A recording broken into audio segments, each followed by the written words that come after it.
네, 이번 시간에는 에이전트의 다양한 형태 두 가지에 대해서 한번 살펴볼 겁니다. 저는 BAA, PAA로 구분하는데요. 쉽게 말해서 비즈니스 AI 에이전트는 업무를 도와주는 툴, PAA는 퍼스널 AI 에이전트로 B2C 서비스죠. 그러니까 우리 일상 속에서 우리 업무를 스마트폰처럼 도와주는 서비스라고 보면 될 것 같아요. 전통적으로 보면 PAA, 즉 항상 B2C 시장이 크긴 커요. 여러분 쓰시는 네이버나 카카오톡이나 틱톡이나 수많은 형태의 인터넷 서비스를 보면 알 수 있죠. 대신 그런 서비스는 시장도 크고 사용자 규모도 크지만 그렇게 되기까지 시간이 오래 걸리죠. 비즈니스 솔루션, 에버노트나 슬랙이나 팀즈나 이런 것들은 시장은 좀 작지만 명확한 BM이 있고 통제 가능하기 때문에 좀 빠르죠. 그런 측면에서 보면 BAA가 먼저 시장에 올 것 같아요.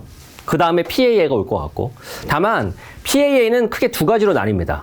특정한 버티컬에서 쓸 수 있는 그런 서비스들이 있고, 검색을 대체하는 퍼플렉시티나 라이너, 문서 작성을 도와주는 루틴이라든가, 그리고 각종 창작 툴들, 시나리오를 만들어준다거나 영화와 연극과 각종 드라마와 관련된 시놉시스를 만들어주는 루이스부터 시작해서 커머스 쪽에 이르기까지 버티컬 에이전트들이죠. 개별적으로 존재하는 그거를 모아서 제공하는 게 바로 여기 있는 A-나 SK텔레콤의 GPT 스토어와 같은 그런 마스터 에이전트죠. 그래서 PAA는 크게 하나가 전지전능하게 모든 걸 해결해주는 일종의 슈퍼 앱이죠. 그런 것들이 있는가 하면 버티컬로 쪼개지는 게 있죠. 그런 면에서 보면 이렇게 모든 것들을 접근할 수 있는 건 시간이 오래 걸리죠.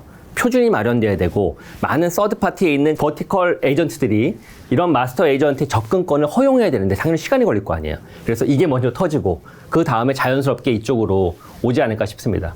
정리하면 BAA는 2025년도에 크게 성장할 것이고, 그리고 수많은 버티컬 분야에 기존 앱에 AI가 스며들거나 아니면 새로운 버티컬 에이전트가 나오는 게 2025년도 하반기일 거고, 그 다음에 2026년도부터 본격적으로 태생되는 게 바로 이런 슈퍼 에이전트, 마스터 에이전트가 되겠죠. 이게 아마 앞으로의 시장이지 않을까 싶습니다. 그런 측면에서 보면 BAA는 사실 이미 시작됐어요.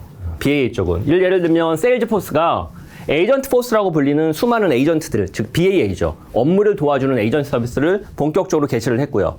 그 다음에 코파일럿 스튜디오라고 마이크로소프트가 손쉽게 개인 PC에서 업무를 도와주거나 업무와 관련된 여러 가지 태스크를 자동으로 수행해 줄 수 있는, 쉽게 말하면 RPA를 누구나 만들 수 있는 툴이라고 보시면 됩니다. 그런 업무용 툴들을 개발해서 제공하고 있기도 하고, 리튼도 마찬가지입니다. 리튼 테크놀로지도 다양한 업무 목적의 에이전트를 개인이 쉽게 만들 수 있는 그런 스튜디오를 제공하고 있기도 하고요. 코그니지라고 불리는 이런 SI 솔루션 업체들도 AI 에이전트를 쉽게 만들어서 특히 세일즈 분야나 영업 혹은 마케팅, 광고 분야에서 특화된 형태로 쓸 수 있는 BAA 툴을 만들고 있죠. 우리 국내에도 SK CNC와 삼성 SDS에서 이런 형태의 AI 에이전트, 즉 BAA 툴을 만들고 있습니다. 그런 에이전트들은 BA뿐만 아니라 PA도 마찬가지인데요. 공통적으로 이 네 가지 구성 요소가 중요합니다. 기술적으로.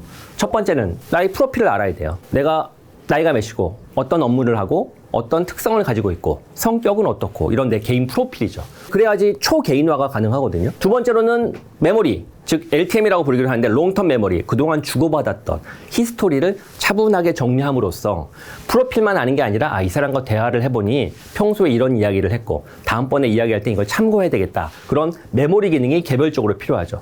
대화한 내용뿐만 아니라 수많은 로그를 기반으로 예를 들면 사진을 뒤질 수도 있고 메일을 뒤질 수도 있고, 이런 메모리 기반 하에 내게 맞는 초개인화를 하기에 필요한 것들이 이 두 가지고요.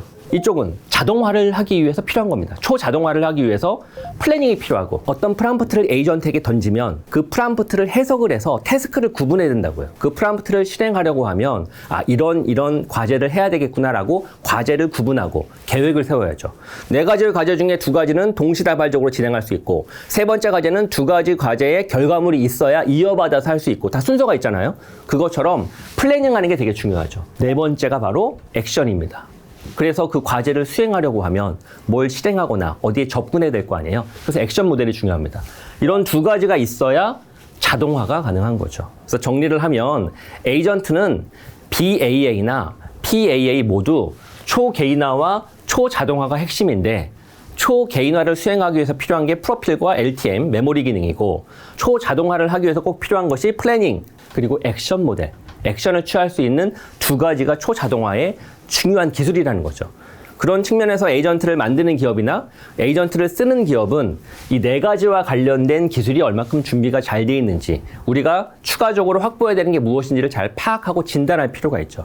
우리 회사가 BAA를 도입하려고 하는데 우리 회사에 누가, 어느 부서에 누가, 구성원이냐, 리더냐, 사장님이냐, CFO냐, 그 사람이 가지고 있는 수많은 히스토리, 대화 내역뿐만 아니라 메일, 그리고 각종 파일들, 그 사람이 회사에서 업무를 하면서 축적한 데이터들, 이런 메모리를 잘 활용할 수 있어야 될 거 아니에요. 더 나아가서는 플래닝을 세우는 과정에 우리 회사만의 고유한 플래닝이 있을 수 있거든요. 전략을 세우거나 기획을 세우거나 마케팅을 세울 때 우리 회사는 다른 동종기업 회사와는 달리 온라인 마케팅을 더 많이 한다.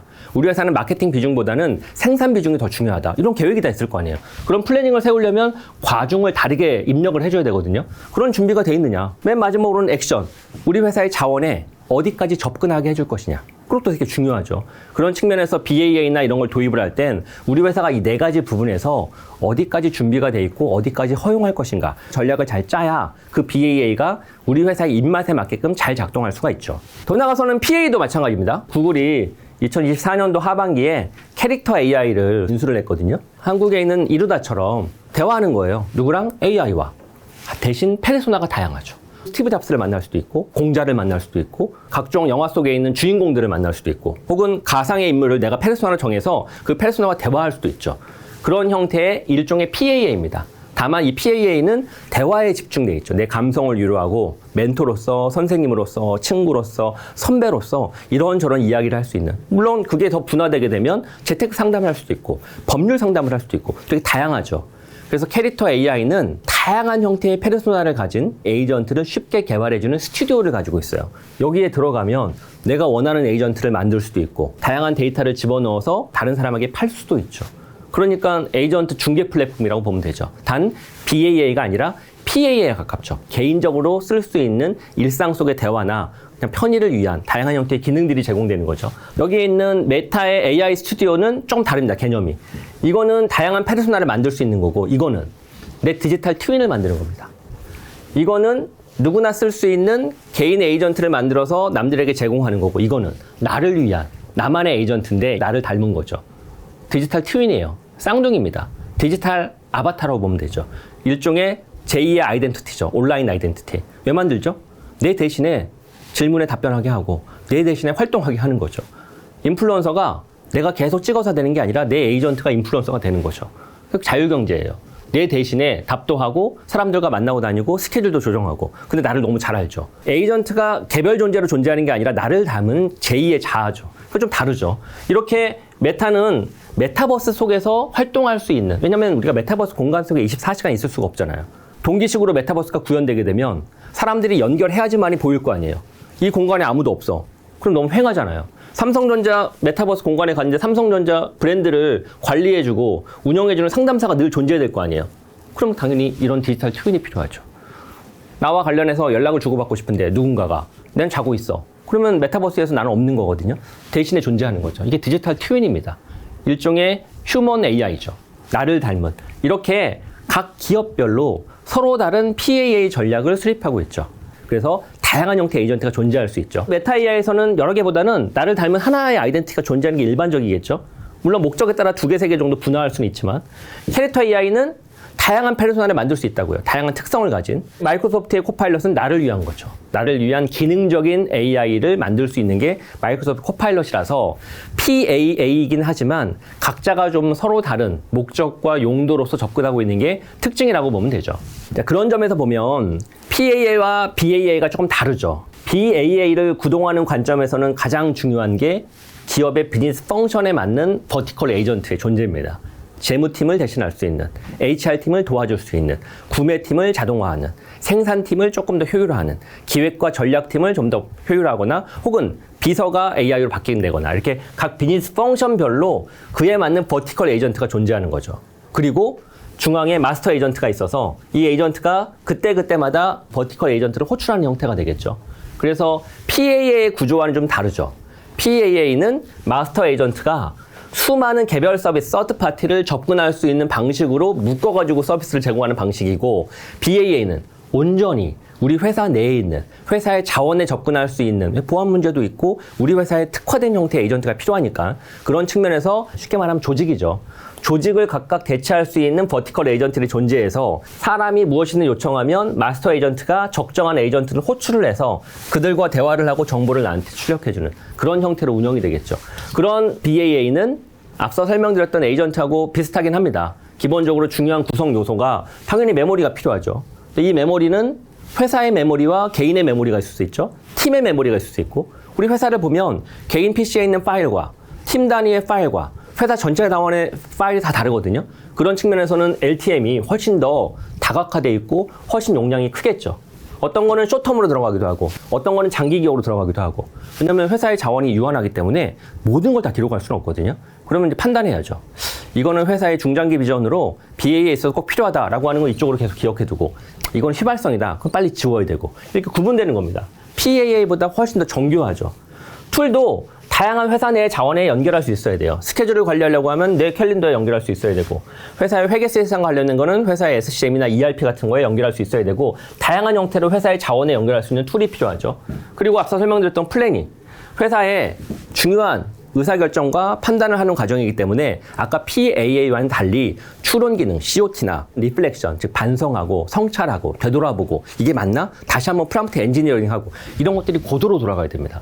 사실 PAA보다 BAA가 더 복잡해요. 근데 BAA는 관리가 가능하죠. 통제가 가능하고 PAA는 수많은 표준이 마련되어서 수많은 외부의 서비스가 연결시켜줘야지 본격 가동될 수 있거든요. 그런 측면에서 어려운 기술이지만 BA가 먼저 등장을 하고 수많은 기술이 어느 정도 표준에 오르게 되면 그걸 쓰는 PAA가 그 다음 시장으로 확산되지 않을까 싶은 게 제 생각입니다. 자, 그런데 그런 PAA나 BAA를 고려할 때 참 문제가 이게 최근에 트위터에 올라와가지고 핫했던 관련된 내용인데 엑스레이라고 불리는 안경에 결합된 앱을 통해서 한 대학교 학생들이 프로타이핑을 만들었어요. 이 안경을 끼고 사람들을 딱 쳐다보면 처음 본 사람이거든요. 자동으로 뒤집니다. 뭐를? LMM 기반으로 저 얼굴 기반하에 인터넷상에 올라온 사이트를 다 뒤져요. 그래서 이 사람의 소셜 정보들, 페이스북 가입했는지, 트위터는 있는지, 혹은 이 친구가 찍은 사진들이 인스타그램에 올라왔는지 그런 것들을 기반으로 아버지는 누군 것 같고 친구는 누구인 것 같고 어느 고등학교를 나왔고 어떤 특성이 있고 이거를 출력해 주는 거예요. 어디에? 내 안경에. 그러면 가서 이제 너 누구 아냐? 나 고등학교 할 때 너 같은 동기였던 것 같은데? 물어보겠죠. 어느 고등학교 나왔는데 나 왜 그렇게 고등학교 나왔어? 맞는데? 그렇게 해가지고 사람을 소셜 해킹하는 프로타이핑으로 보여줬다고요. 드리고 싶은 말씀은 AI 에이전트는 나를 도와서 자동으로 내가 다 찾아봐야 되는 걸 대신 찾아서 정리해서 요약해서 나에게 정보를 주잖아요. 고마운 것 같죠. 하지만 칼이 셰프의 손에 들릴 때와 강도의 손에 들릴 때가 다른 것처럼 악용되고 오용되고 남용되면 아무나 쓸 수 있는 기술이다 보니 사회적 여파가 크죠. BAA는 통제 가능하거든요. PAA는 그렇게 되지 않을 가능성도 농후해서 우리 사회가 앞으로 PAA라고 하는 이 에이전트의 성장 과정에서 어떤 사회적 이슈가 있을지를 잘 들여다봐야 됩니다.